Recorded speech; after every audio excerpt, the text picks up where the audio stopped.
జగన్మోహన్ రెడ్డికి సవాల్ విసిరే అర్హత నారా లోకేష్ కి ఎక్కడిదని మాజీ మంత్రి రోజా నిలదీశారు. అయితే కూటమి ప్రభుత్వ ఏడాది పాలనపై పుస్తక ఆవిష్కరణ సందర్భంగా చంద్రబాబు, పవన్, లోకేష్లపై విమర్శలు గుప్పించారు.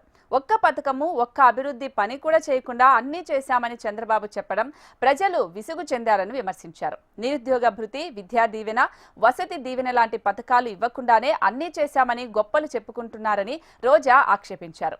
పొదలిలో జగన్ పర్యటనకు వచ్చిన ప్రజలను చూసి భయపడి తల్లికి వందనం జీవోను విడుదల చేశారని ఆరోపించారు మాజీ మంత్రి రోజా.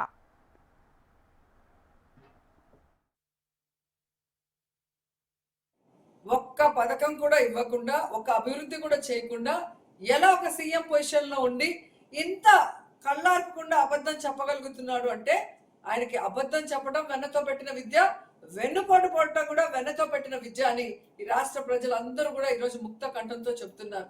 ఎంత సిగ్గుచేటంటే ఈ రోజు వాళ్ళు ఇస్తామన్న నిరుద్యోగులకి ఉద్యోగం ఇవ్వలేదు, నిరుద్యోగ వృత్తి ఇవ్వలేదు, మహిళలకు ఇవ్వాల్సిన 50 ఏళ్లకే పెన్షన్ లేదు, అలాగే వాళ్ళకి ఫ్రీ బస్ లేదు, అమ్మఒడి లేదు, చేయూత లేదు, ఈ రోజు విద్యా దీవెన లేదు, వసతి దీవెన లేదు, ఫీజు రియంబర్స్మెంట్ లేదు.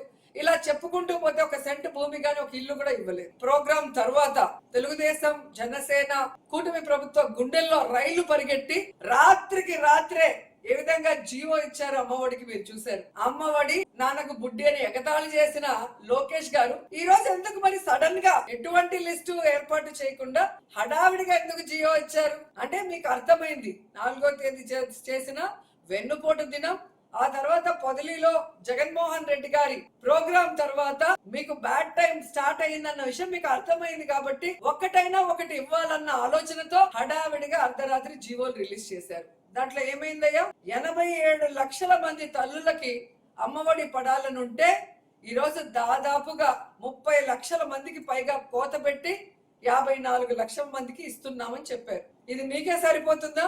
మీరేం చెప్పారు ఎన్నికల్లో?